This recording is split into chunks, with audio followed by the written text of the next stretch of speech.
अस्सलामुअलैकुम। मेरा नाम मोहम्मद उसामा है और जैसा कि आप लोगों को याद होगा हम जो है एमडी कैट के पास पेपर्स को डिस्कस कर रहे थे, जिसके अंदर हम चैप्टर नंबर 8 थर्मोकेमिस्ट्री को डिस्कस कर रहे थे। और इसके अंदर जो है हमने स्टार्टिंग के 16 एमसीक्यूज़ कर लिए थे। तो क्योंकि मैंने बताया था कि ये एक इम्पॉर्टेंट चैप्टर है, तो जिसकी वजह से हमने इसको जो है 3 हिस्सों में डिवाइड कर दिया था। तो स्टार्टिंग की 2 वीडियोस हमने बना ली इस पर, तो तीसरी वीडियो जो है एक लास्ट वीडियो हमारे पास इस चैप्टर की, जो कि एमसीक्यूज़ नंबर 17 से स्टार्ट करेंगे।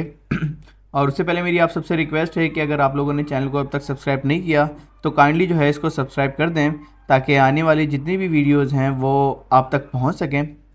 और कोई एक इन्फॉर्मेटिव जो जितनी भी वीडियोज़ होंगी जो कि मैं बनाता हूं, तो वो जो है आप तक बर वक्त पहुँच सकें। तो एमसीक्यूज़ नंबर 17 आपसे कह रहे हैं, the equation that represents standard enthalpy of atomization of hydrogen is. The equation, कौन सी इक्वेशन रिप्रेजेंट कर रही है standard enthalpy of atomization. Atomization के बारे में हमने पहले भी पढ़ा था कि एटमाइजेशन क्या होती है, तो दोबारा इसको मैं बता देता हूँ कि एटमाइजेशन के बारे में, कि एटमाइजेशन की डेफिनेशन अगर आपको पता है तो मैं समझता हूँ ये एटमाइजेशन का बार बार रिपीट होना, तो डेफिनेशन अगर आपको पता है तो मैं समझता हूँ कि आपके लिए बहुत ज़्यादा आसानी हो जाएगी इसके अंदर। तो कह रहे हैं आपसे definition, when one mole of any element is broken, when one mole of any element is broken into its atom, किसी भी चीज़ को अगर हम उसके गैशियस स्टेट में, यानी कि उसके बिल्कुल गैशियस स्टेट में, यानी कि उसके एटम के अंदर ब्रेक करते हैं, तो जो हीट होगी which is absorbed is called standard enthalpy of atomization. क्या मतलब कि भाई जैसे कि मैं अगर आपसे बोलूं कि भाई H2 है, या यहाँ पे एग्जांपल मौजूद है इसकी ऊपर, क्योंकि हमने पढ़ा था एटमाइजेशन के बारे में लास्ट वीडियोस के अंदर भी। जैसे देखो Cl2 को ब्रेक कर रहे हो किसके अंदर, Cl के अंदर, तो गैशियस स्टेट के अंदर हमने इसको जो है कन्वर्ट कर दिया। एक एलिमेंट था जो कि नॉर्मली हमें इसमें ऐसे मिलता है, Cl2 मिलता है, लेकिन हमने उसको क्या कर दिया, उसके गैशियस स्टेट के अंदर कन्वर्ट कर दिया। अब गैशियस स्टेट के अंदर कन्वर्ट किया तो हमने बोला भाई क्या है ये, एटमाइजेशन। अब आपको पता है, बारहा मैं बता चुका हूं कि किसी भी चीज़ को तोड़ते हैं तो तोड़ने के लिए एनर्जी चाहिए होती है। तोड़ने के लिए क्या चाहिए होता है भाई, एनर्जी चाहिए होती है। तो एनर्जी मैंने इसको अपने पास से प्रोवाइड की ताकि ये क्या हो सके, टूट जाए। तो जो एनर्जी प्रोवाइड की, जो हीट, आपको पता है ना भाई, heat is the form of energy. तो हीट प्रोवाइड की यानी कि एनर्जी प्रोवाइड की, तो जो अमाउंट ऑफ एनर्जी मैंने इसको प्रोवाइड की यानी कि हीट प्रोवाइड की, ताकि ये अपने आप को एक अपने गैशियस एटम के अंदर तोड़ सके, वो क्या कहलाएगी, स्टैंडर्ड इंथैल्पी ऑफ एटमाइजेशन। ठीक है, तो ये बात समझ आ गई। अब देखते हैं, दोबारा सवाल पढ़ते हैं कि the equation that represent standard enthalpy of atomization. अब ये तो पता चल गया कि भाई इसके अंदर मुझे जो है क्या चाहिए होगा, एनर्जी बाहर से मुझे इसको प्रोवाइड करनी पड़ेगी। अब बाहर से एनर्जी प्रोवाइड करनी पड़ेगी तो एक और चीज पता चली कि भाई रिएक्शन क्या होगा, हमेशा एंडोथर्मिक, क्योंकि किसी भी चीज को मैं जब एनर्जी प्रोवाइड करता हूं तो वो एनर्जी एब्जॉर्ब करेगा। अब एनर्जी एब्जॉर्ब कर रहा है, इसका मतलब क्या है भाई, एंडोथर्मिक रिएक्शन है। और जिसमें एनर्जी रिलीज करेगा वो एक्सोथर्मिक रिएक्शन है। अब एंडोथर्मिक रिएक्शन देखो, ये वाला तो हमें इतना तो पता चल गया कि भाई ये तो नहीं हो सकता, ये वाला ऑप्शन तो नहीं हो सकता क्योंकि ये नेगेटिव में, अच्छा कोई मिस प्रिंटिंग है, ये पॉजिटिव में भी आ गया लेकिन पॉजिटिव नहीं होगा, ये जो है ना नेगेटिव होगा। सही है, ये नेगेटिव है, ये यहाँ पे मिस प्रिंट है कोई, तो इसका मतलब एक्सोथर्मिक रिएक्शन है भाई। सही है, तो ऑप्शन नंबर सी तो नहीं है। बाकी अब देखते हैं किसके अंदर गैशियस स्टेट के अंदर तोड़ा जा रहा है। क्या H2O को तोड़ा जा रहा है, नहीं भाई, ये तो गैशियस स्टेट तो है ही नहीं। सिंपल एटम होता, सिर्फ H होता तो मैं बोलता हाँ भाई गैशियस एटम हो गया, जबकि रिएक्शन एंडोथर्मिक है लेकिन गैशियस एटम के अंदर नहीं तोड़ रहे। सही है, ये डिकम्पोजिशन हो रही है। डिकम्पोजिशन का मतलब भी हम तोड़ना ही बोलते हैं, लेकिन गैशियस एटम के अंदर नहीं तोड़ रहा है, इसके अंदर भी नहीं तोड़ रहा है, इसके अंदर तो है ही एक्सोथर्मिक। तो एक ऑप्शन नंबर डी बचता है, देखते हैं हम इसको क्या है कि नहीं। H2 है और यहाँ पे गैशियस एटम भी है, तो गैशियस एटम के अंदर तोड़ दिया, बैलेंस भी है और एंडोथर्मिक भी है, तो सारे जो हमें एविडेंस मिल रहे हैं वो कह रहे हैं कि भाई यही ऑप्शन क्या है, सही है। तो हम इसी ऑप्शन के साथ जाएंगे, ऑप्शन नंबर डी के साथ। ठीक है, नेक्स्ट एमसीक्यूज कह रहे हैं भाई graphite standard enthalpy of combustion. अब कंबशन मैंने आपको बताया कि भाई कंबशन क्या होता है, किसी भी चीज का ऑक्सीजन के प्रेजेंस में रिएक्शन करें तो दैट इज कॉल्ड कंबशन। ठीक है, कंबशन कर रहे हैं भाई ग्रेफाइट की एट 25 डिग्री सेल्सियस, जो कि कितनी हीट रिक्वायर रिलीज हो रही है। कंबशन रिएक्शन हमेशा एक्सोथर्मिक होता है। ठीक है, कंबशन रिएक्शन होगा ही नेगेटिव साइन के साथ, मतलब एक्सोथर्मिक। तो भाई इतनी हीट इसने रिलीज कर दी, एंड दैट ऑफ डायमंड, और डायमंड रिलीज कर रहा है भाई वो इतनी कर रहा है। चलो भाई अब आगे बढ़ो। The enthalpy change for graphite, graphite के लिए जो इंथैल्पी चेंज है वो कितनी होगी, -1.9, -2.1। अच्छा, अब आपको देखो, मैं ये नहीं बोल रहा कि यार देखो याद तो करना पड़ेगा इसमें। ठीक है, मैं बोल रहा हूँ कि यार ये तो याद तो करना पड़ेगा। याद क्या करना पड़ेगा कि ये वैल्यूज़ याद नहीं करनी पड़ेगी, थोड़ा कॉन्सेप्ट आपको समझ के उसको अपने दिमाग में बैठाने पड़ेंगे, यानी कि याद करने पड़ेंगे कि भाई क्या चीज़ कौन सी कैसी है। ठीक है, तो इसको थोड़ा समझते हैं। यहाँ पे दो रिएक्शन मुझे मिल रहा है। एक रिएक्शन मैं कह रहा हूँ, ये समझना कि भाई ग्रेफाइट का, ग्रेफाइट मतलब कार्बन, क्योंकि आपको एक चीज़ पता है कि 3 फॉर्म पढ़ी है हमने कार्बन की, और वो कौन कौन सी। कार्बन 3 फॉर्म के अंदर मिलता है, एक कोल के अंदर मिलता है, एक ग्रेफाइट के अंदर मिलता है, और तीसरा जो है डायमंड के अंदर मिलता है। There are 3 forms of carbon.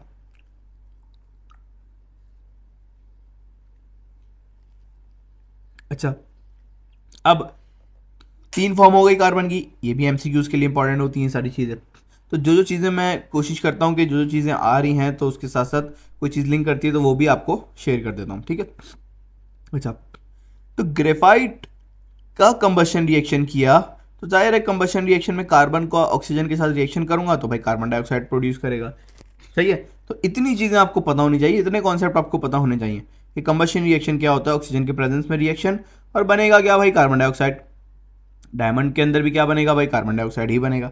अब मैं कह रहा हूं आपसे कि भाई कार्बन का ऑक्सीजन के साथ रिएक्शन किया और डायमंड का ऑक्सीजन के साथ रिएक्शन किया तो दोनों में कार्बन डाइऑक्साइड बना, और इतनी हीट यहाँ पे रिलीज हुई और इतनी अमाउंट ऑफ हीट डायमंड के साथ रिएक्शन करने में रिलीज हुई।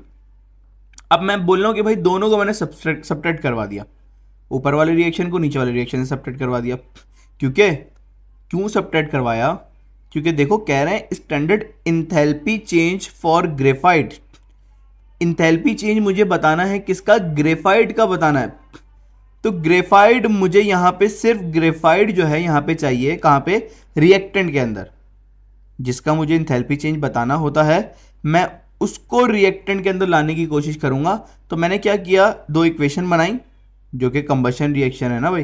कंबशन रिएक्शन के लिहाज से दोनों इक्वेशन तो सवाल में ही जो गिवन थी उस मैंने अपने पास एक स्ट्रक्चर ड्रॉ कर लिया, रिएक्शन बना लिया, दोनों को सेपरेट करवाया तो भाई ऑक्सीजन से ऑक्सीजन कट गया, CO2 से CO2 कट गया। ग्रेफाइट यहां पे आया, डायमंड का साइन माइनस था, तो माइनस साइन वाले को आपको पता है, हमने लास्ट वीडियो में भी डिस्कस किया, माइनस साइन वाले को हम कहाँ ले जाते हैं, प्रोडक्ट के अंदर ले जाते हैं, तो प्रोडक्ट के अंदर उसको हम ले गए। अच्छा, अब यहां पे रिएक्टेंट में सिर्फ कौन आ गया भाई, ग्रेफाइट आ गया। अब जब हमने इसको भी माइनस किया, भाई ग्रेफाइट वाले की वैल्यू ऊपर लिखी, डायमंड वाले की वैल्यू नीचे लिखी, सब्ट्रैक्ट करवाया तो प्लस माइनस माइनस, जब माइनस करवाया तो भाई आ गया हमारे पास पॉजिटिव का 1.91, क्योंकि बड़े के साथ पॉजिटिव साइन था तो प्लस का 1.91 आ गया। अब प्लस का 1.9, इंथैल्पी जो ग्रेफाइट की है वो हमारे पास कितनी है, पॉजिटिव का 1.91। अब देख लेते हैं क्या ये ऑप्शन के अंदर मौजूद है, पॉजिटिव 1.91, जो कि हमारे पास option number D correct answer हो जाएगा। अच्छा, नेक्स्ट है हमारे पास, कह रहे हैं आपसे H2 टूट रहा है H में, जिसको रिक्वायर्ड है इतनी एनर्जी। तो ये तो मेरे ख्याल से आपको ऐसे ही समझ आ गया होगा कि कुछ एटमाइजेशन का ही जिक्र हो रहा है। ठीक है, टूट भी रहा है, पॉजिटिव में भी H है, और 218 ही वैल्यू है जो कि अभी हमने ऊपर पढ़ी। This reaction delta H will be called enthalpy of atomization. ठीक है, ज़रूरत ही नहीं है इसमें, तो मेरे ख्याल से डिकम्पोजिशन की बात ही नहीं कर रहे, फॉर्मेशन की बात नहीं कर रहे, डिसोसिएशन मीन्स तोड़ना, ठीक है।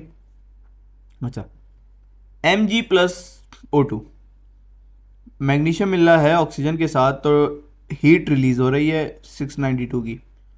Enthalpy of the above reaction will be called, क्या कहलाएगी भाई ये इंथैल्पी? एटी जो है हमारे पास, एटी क्या होगा? एटमॉस्फेयर कुछ होगा, एटी एटी एटमॉस्फेयर से कुछ रिलेटेड होगा, बहरहाल कुछ ऐसा कुछ होता नहीं है मेरे ख्याल से कि कोई ऐसी इंथैल्पी हो एटी के साथ। मैंने तो नहीं पढ़ी आज तक, बहरहाल अगर होती भी होगी तो अभी कोई इसका काम नहीं है। एसओएल सॉल्यूशन, कि भाई सॉल्यूशन बना रहे हो हम किसी चीज़ का, जैसे चीनी को घोल दिया पानी में, तो जैसे शुगर प्लस वाटर होता, तो हम बोलते हैं भाई सॉल्यूशन तो तभी बनता है ना कि भाई कोई लिक्विड मौजूद होता, वाटर मौजूद होता, या उसके अलावा ऐसा कुछ होता कि सॉल्यूशन बन रहा हो, सॉल्यूट सॉल्वेंट मौजूद हो। तो ऐसा तो कुछ नहीं हो रहा, ये तो सॉलिड बन रहा है हमारे पास, सॉल्यूशन नहीं बना रहे भाई। एस सब्लिमेशन का है, तो सब्लिमेशन में क्या होता है भाई? सब्लिमेशन की डेफिनेशन आपको पता होनी चाहिए कि when a substance from solid is directly converted into gas, solid से गैस में डायरेक्ट कन्वर्ट करना इज कॉल्ड सब्लिमेशन। तो प्रोडक्ट ही सॉलिड में, तो फिर तो हो ही नहीं सकता, ठीक है, सब्लिमेशन नहीं हो सकती। एफ ही बच रहा है हमारे पास, एफ फॉर फॉर्मेशन बन रहा है भाई, मैग्नीशियम और ऑक्सीजन मिलके क्या बना रहे हैं? मैग्नीशियम ऑक्साइड बना रहे हैं, तो फॉर्मेशन ही हो सकता है। और फॉर्म करने के वक्त आपको ये भी पता है डेल्टा एच क्या होता है? नेगेटिव होता है डेल्टा एच, तो नेगेटिव है तो भाई फॉर्मेशन भी हो रही होगी, चांसेस हैं, सही है। तो इसलिए हम जो है जाएंगे ऑप्शन नंबर डी के साथ, delta H F, heat of formation, ठीक है। The standard enthalpy of solution of NH4Cl is dash kilo joule per मोल।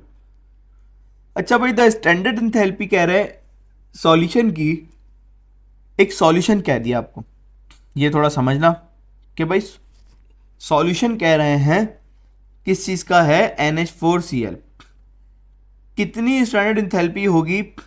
अब ये तो आपको याद करनी पड़ेगी कि भाई कितनी होनी चाहिए, लेकिन मैं आपको यूं बता सकता हूं कि अगर थोड़ी बहुत केमिस्ट्री आपको आती है, थोड़े बहुत कॉन्सेप्ट बने हुए हैं, और इतनी मैं समझता हूं, बल्कि मैं ये समझता हूं कि इतनी केमिस्ट्री आपको आनी चाहिए कि आपको कम से कम ये पता होना चाहिए कि NH4Cl एक सॉल्ट है। इतना मालूम होना चाहिए कि NH4Cl क्या है भाई? एक सॉल्ट है। तो और ये भी पता होगा कि भाई जब भी सॉल्ट को का सॉल्यूशन बनाएंगे, जब भी सॉल्ट का सॉल्यूशन बनाएंगे यानी कि उसको डिसॉल्व करेंगे किसके अंदर? वाटर के अंदर, तो होगा क्या? NH4Cl को मैंने डिसॉल्व किया वाटर के अंदर, यानी कि सॉल्यूशन बनाया। पहले तो ये समझ लो स्टैंडर्ड एंथैल्पी ऑफ सॉल्यूशन क्या है? Heat change when 1 mole of substance dissolve in enough solvent, यानी कि पानी के अंदर डिसॉल्व करें तो उसके अंदर जो हीट के अंदर जो हीट रिक्वायर्ड हो, तो वो जो है हमारे पास स्टैंडर्ड एंथैल्पी ऑफ सॉल्यूशन कह देते हैं, ठीक है। NH4Cl को जब पानी के अंदर डिसॉल्व करूंगा तो ये दो, जैसे NaCl को पानी के अंदर डिसॉल्व किया तो भाई क्या बनेगा?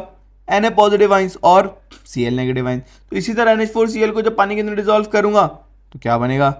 NH4 पॉजिटिव और Cl नेगेटिव, क्योंकि सॉल्ट है ना, सॉल्ट तो भाई आइंस प्रोड्यूस करते हैं पानी में डिसॉल्व होते ही, तो आइंस प्रोड्यूस कर दिए।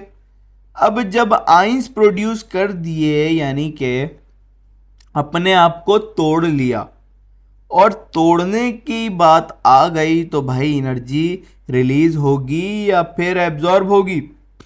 तो एनर्जी रिलीज होगी। जब तोड़ने की बात आ गई तो एनर्जी रिलीज होगी, तो इसका मतलब ये तो समझ आ गया कि भाई तोड़ेंगे एनर्जी, तो सॉरी एनर्जी एब्जॉर्ब होगी, सॉरी जब भी कोई चीज़ तोड़ते हैं तो एनर्जी क्या होती है? एब्जॉर्ब होती है। तो इसका मतलब एक ऑप्शन तो गलत हो गया, चलो यार ये ऑप्शन तो नहीं हो सकता। अब अगर तुक्का लगाना भी है तो भाई 3 में लगाना है, जब मे बी पॉसिबल भाई 1 नहीं 2 आपके पास ऐसे ऑप्शन दे दिए नेगेटिव में, तो अब आपके लिए मजीद आसानी हो गई कि भाई चलो यार 2 में तो तुक्का लगाना है, 2 तो ऑप्शन गलत हो गए, सही है। तो अब ज़रूरी नहीं है कि केमिस्ट्री के कॉन्सेप्ट पता होने का मतलब ये है कि भाई ये याद करना पड़ेगा, सिर्फ उसके अलावा कोई ऑप्शन ही नहीं है। ऐसे सवाल आए तो सोचो कि भाई कौन सा ऑप्शन नहीं है, कौन सा ऑप्शन गलत है, थोड़ा सा कॉन्सेप्ट लगाओ। अगर थोड़ी बहुत केमिस्ट्री आती है, कहीं ना कहीं कोई ना कोई कॉन्सेप्ट इसके ऊपर अप्लाई कर ही दोगे। ठीक है। अब एग्जैक्ट वैल्यू की बात आई तो भाई एग्जैक्ट वैल्यू आपको जो है जहन में रखनी पड़ेगी। मैंने बारहा बोला है कि अगर आप लोग को इन सब चीज़ों की वैल्यूज़ कहीं पे चाहिए हो तो आप मुझसे कांटेक्ट कर सकते हैं, नंबर आपके पास स्क्रीन में मौजूद होगा। ठीक है। तो ताकि मैं जो है इन सब की वैल्यूज़ वगैरह जो है आपसे शेयर कर सकूँ। तो भाई पॉजिटिव, क्योंकि इंपॉर्टेंट वैल्यूज इतनी ज़्यादा तो नहीं होंगी, कुछ चंद एक इंपॉर्टेंट वैल्यूज़ होती हैं जो कि आपको याद करनी पड़ेंगी। ठीक है। तो बहरहाल भाई पॉजिटिव का 16.2 जो है हमारे पास करेक्ट आंसर हो जाएगा। अच्छा, reaction of water with quick lime results in the rise in the temperature of the system. भाई क्विक लाइम का वाटर के साथ रिएक्शन कर रहे हैं, सही है, और रिजल्ट में क्या हो रहा है भाई, जो सिस्टम का टेम्परेचर है वो बढ़ जा रहा है। Under the concept of energy change indicate the nature of the reaction.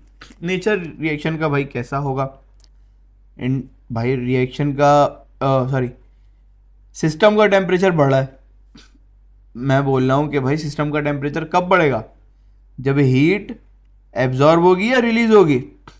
कोई चीज़ बन रही है और सिस्टम का टेम्परेचर बढ़े जा रहा है, क्यों बढ़ रहा है भाई, भाई हीट रिलीज हो रही होगी ना। एक कोयला मैंने रख दिया कमरे के अंदर, कोयला जला के मैंने रख दिया, अब कोयले का जलना तो ये तो भाई कंबस्शन रिएक्शन ऐसी है ना, ऑक्सीजन के प्रेजेंस में कोयला जल रहा है, ऑक्सीजन नहीं होता कोयला नहीं जलता। कोयला जल रहा है, कमरा बंद कर दिया, अब ऑक्सीजन तो है, तो कोयला जलने के बाद धुआं निकलते निकलते निकलते निकलते आधा घंटा छोड़ दिया, अब कमरा गर्म हो गया। क्यों हो गया भाई, क्योंकि रिएक्शन कैसा था, एक्सोथर्मिक था। तो भाई सिस्टम गर्म हो गया हमारा। तो सिस्टम कब गर्म होगा, पता चल गया कि भाई रिएक्शन क्या होगा जब एक्सोथर्मिक होगा। तो एक्सोथर्मिक ऑप्शन में है तो हम जो है लगा देंगे भाई एक्सोथर्मिक। सही है। नेक्स्ट एमसीक्यूज कह रहे हैं आपसे, which one of the following enthalpy changes is always exothermic. कौन सा जो है हमेशा एक्सोथर्मिक होगा। एटमाइजेशन तो हमेशा एंडोथर्मिक ही होता है। ठीक है। और सॉल्यूशन आपको अभी बताया, सॉल्यूशन बनाने के लिए भाई तोड़ना पड़ेगा, तो ये भी जो है हमारे पास एंडो ही हो रहता है। ठीक है। दो तो एंडो पता चल गया, तो ये तो नहीं हो सकते। अब अगर तुक्का लगाना भी है तो इसमें भी लगाना पड़ेगा, लेकिन लगाना भी नहीं पड़ेगा क्योंकि अभी अभी पढ़ा है कंबशन के बारे में कि भाई कंबशन जो है ऑलवेज एक्सोथर्मिक।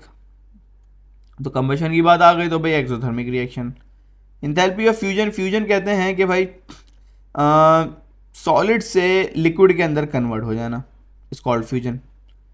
तो वो भी हमारे पास वो डिपेंड कर सकता है, मेरे ख्याल से ज़रूरी नहीं है कि भाई वो एक्सो ही हो या एंडो ही हो, ये वेरी कर सकता है कि भाई सॉलिड से लिक्विड में कन्वर्ट करना। तो खैर हमें तो सही ऑप्शन पता चल गया कि भाई कंबशन जो है हमारे पास करेक्ट आंसर हो जाएगा।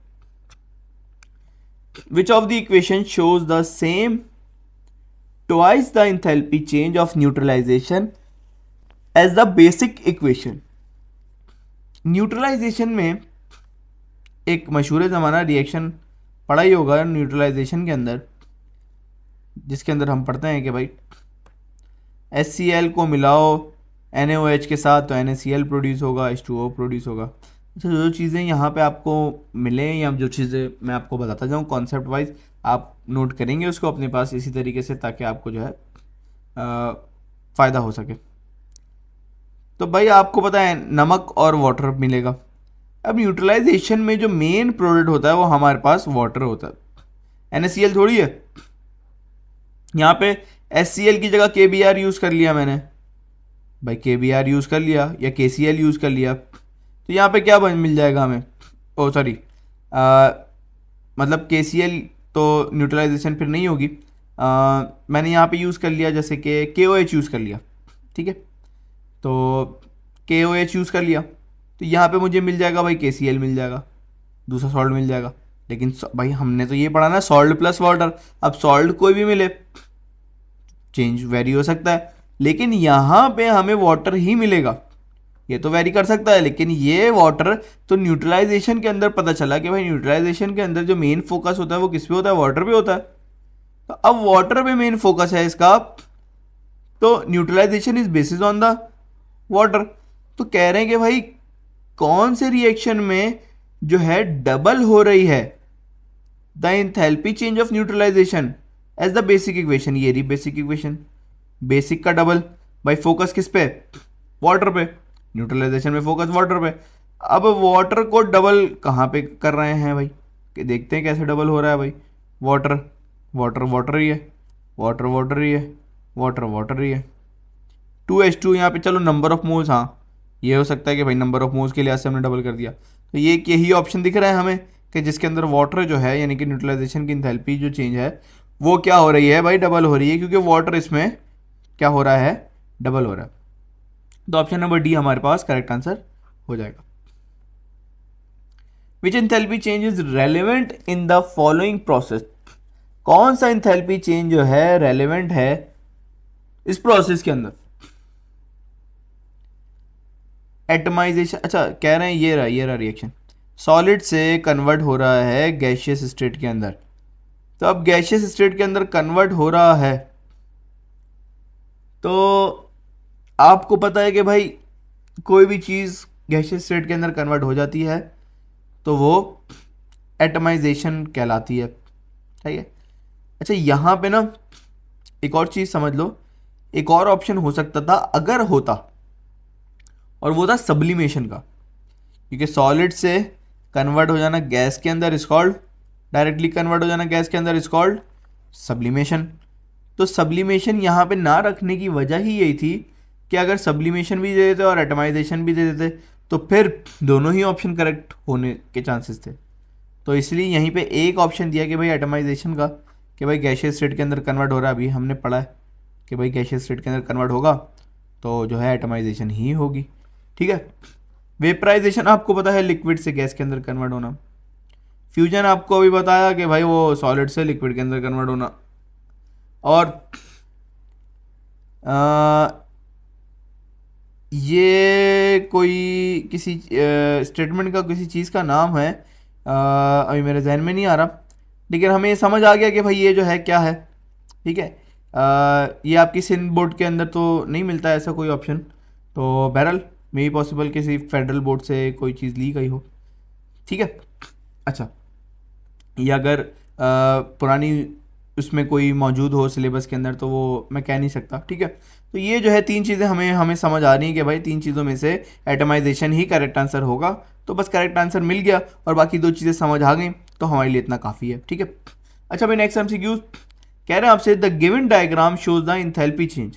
अच्छा गिवन डायग्राम मौजूद नहीं है तो इसको जो है हम स्किप करते हैं, वरना इसमें डायग्राम एक थी तो डायग्राम लेकिन जो है वो उसको कॉपी नहीं हो सकी, तो इस वजह से जो है ये डायग्राम मेंशन नहीं है तो हमें समझ नहीं आ सकता। तो एक लास्ट MCQ है हमारे पास, कह रहे हैं आपसे what is the measure of activation energy in an endothermic reaction. Endothermic reaction के अंदर एक्टिवेशन एनर्जी का क्या रोल रहेगा। The energy of activation energy of backward reaction is less then that of forward reaction. देखते हैं भाई कि पहले तो ये समझना पड़ेगा ना कि भाई एक्टिवेशन एनर्जी क्या होती है। इतना भारी कॉन्सेप्ट आपने दे दिया कि भाई बैकवर्ड रिएक्शन का की एक्टिवेशन एनर्जी ज़्यादा होगी या फिर फॉरवर्ड रिएक्शन की। तो एक्टिवेशन एनर्जी जो है क्या होती है, डेफिनेशन यहाँ पे होनी चाहिए थी। चलो अगर नहीं भी है तो ऐसे ही समझते हैं, या मैं भी आपको बता सकता हूँ कि भाई डेफिनेशन क्या होती है। ऐसे समझते हैं कि एक्टिवेशन एनर्जी अगर मैं डेफिनेशन बोलूँ कि भाई the minimum amount of energy which is required to start a reaction, the minimum amount of energy required to start a reaction is called activation energy, ठीक है। थ्रेशोल्ड एनर्जी जो है हमारे पास क्या होती है, अब समझते हैं इसको। एक्टिवेशन एनर्जी की डेफिनेशन मैंने बता दी, अगर आप नोट करना चाहो तो कर सकते हो। अब इस तरीके से समझते हैं, मैं कोई भी सब्सटेंस ले रहा हूँ, कोई चीज़ ले ली, मैंने एक लकड़ी ले ली, ठीक है, या मैं बोल रहा हूँ मेरे पास एक बोर्ड मार्कर है, ठीक है, एक बोर्ड मार्कर मैंने ले लिया। अब उस बोर्ड मार्कर को मैं कह रहा हूं कि भाई मुझे रिएक्ट करना है, रिएक्शन करना है मतलब कि जलाना है, चलो जलाना भी एक रिएक्शन है भाई, जलाना है, ठीक है। तो अब मैं कहूंगा क्या मैं बोर्ड मार्कर हाथ में पकड़ा ना हूं और वो जल जाएगा? क्या ऐसा पॉसिबल है? तो नहीं, ऐसा पॉसिबल ही नहीं है। फिर क्या करना पड़ेगा? मुझे उसको एनर्जी देनी पड़ेगी। क्या देनी पड़ेगी? एनर्जी देनी पड़ेगी। अब हर सब्सटेंस की कोई ना कोई एनर्जी मौजूद होती है, ठीक है। अब बोर्ड मार्कर है, बोर्ड मार्कर भी की भी अपनी कोई ना कोई एनर्जी तो होगी। वो एनर्जी जो अपने अंदर पहले से ही मौजूद है, that is called internal energy, ठीक है। इंटरनल एनर्जी वो कहलाएगी। अब बोर्ड मार्कर की एनर्जी मैंने बोला भाई कितनी है, 20 जूल है, ठीक है। अब मैं कह रहा हूं कि भाई मुझे इसको जलाना है तो मुझे हीट तो प्रोवाइड करनी पड़ेगी ना, जबकि एनर्जी है अपनी, लेकिन फिर भी कुछ अमाउंट ऑफ हीट उसको प्रोवाइड करनी पड़ेगी ताकि वो क्या हो जाए, जल जाए। तो मैंने जो हीट प्रोवाइड की वो 80 जूल की हीट प्रोवाइड कर दी, 80 जूल की हीट प्रोवाइड कर दी। अब मैं कह रहा हूं कि भाई वो जल जाएगा। पहले से कितनी मौजूद थी, 20 मौजूद थी, मैंने कितनी प्रोवाइड की, 80 प्रोवाइड की, तो टोटल कितनी हो गई, 100 हो गई। तो जो टोटल हो गई internal plus activation, that is called threshold energy.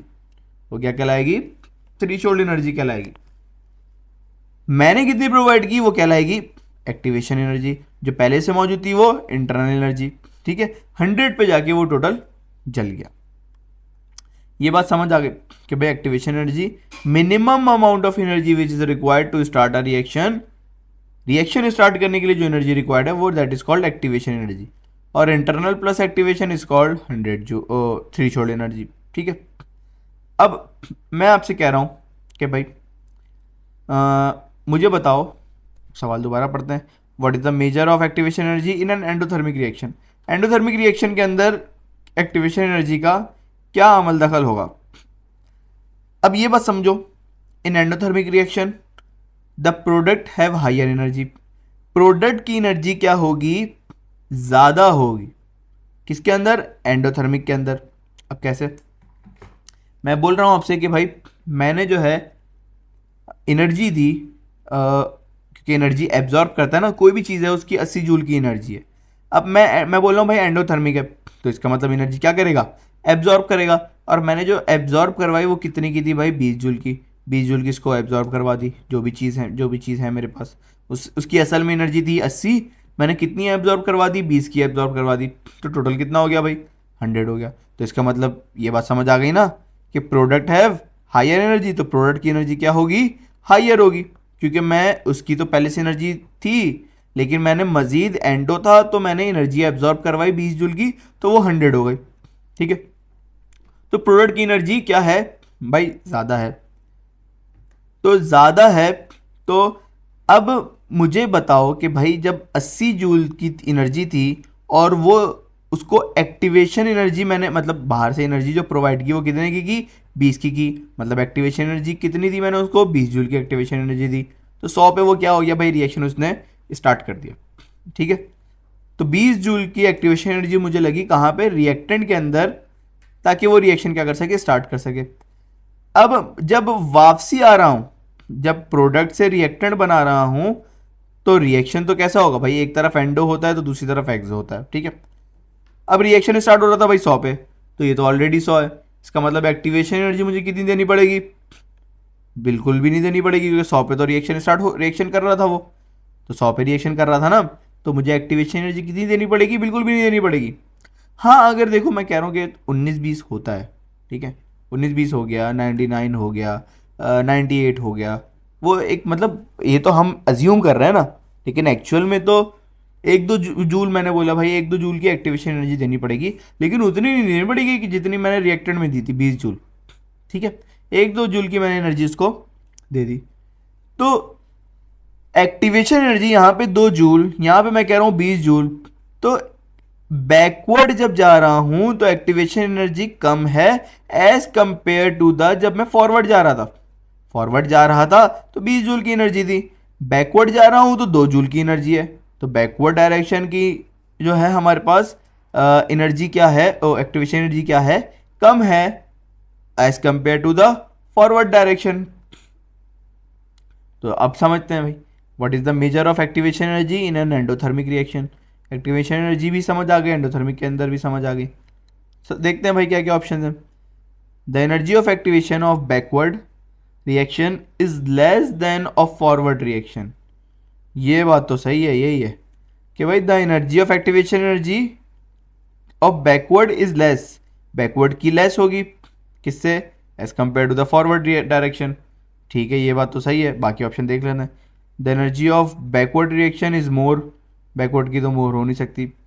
Forward reaction is less that of backward reaction, forward की लेस होगी नहीं, फॉरवर्ड की लेस तो नहीं हो सकती ना, बैकवर्ड की लेस है, बैकवर्ड की लेस है। ये दोनों बातें सेम ही हैं। अगर आप देखो बैकवर्ड की मोर है तो भाई फॉरवर्ड की लेस होगी। तो ये दोनों बातें थोड़ी सी घुमा के आपको दी हुई हैं, लेकिन है वही। The energy of activation of forward and backward direction is same, same भी नहीं है। तो भाई ऑप्शन नंबर ए ही हमारे पास करेक्ट आंसर है और हम इसी के साथ जाएंगे। ठीक है, ऑप्शन नंबर ए। ठीक है, तो 27 MCQ से जो कि हमने ये चैप्टर भी ख़त्म कर दिया। एक मैं समझता हूँ बहुत इंपॉर्टेंट चैप्टर है, तो कोशिश करके आप लोग इसके ऊपर भी फोकस करिएगा।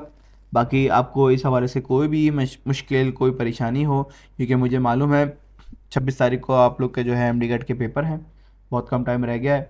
तो इस हवाले से कोई भी आपको कोई भी मसला कोई भी परेशानी केमिस्ट्री के अंदर हो तो आप जो है बिल्कुल मुझसे रब्ता कर सकते हैं, मुझसे गाइडलाइन ले सकते हैं। कोई भी चीज़ आपको मुश्किल लग रही हो, समझ नहीं आ रही हो, तो इंशाल्लाह मेरी पूरी कोशिश होगी कि आपको जो है उस हवाले से मैं जितना अच्छा गाइड कर सकूं। ठीक है, तो wish you best of luck for your MD paper. तो इंशाल्लाह अल्लाह पाक आप लोगों को कामयाबी दे। तो बाकी इंशाल्लाह फिर आप लोगों से मुलाकात होती है अगली वीडियोस के अंदर। तो तब तक के लिए जो है अपना ख्याल रखिएगा। अल्लाह हाफिज़।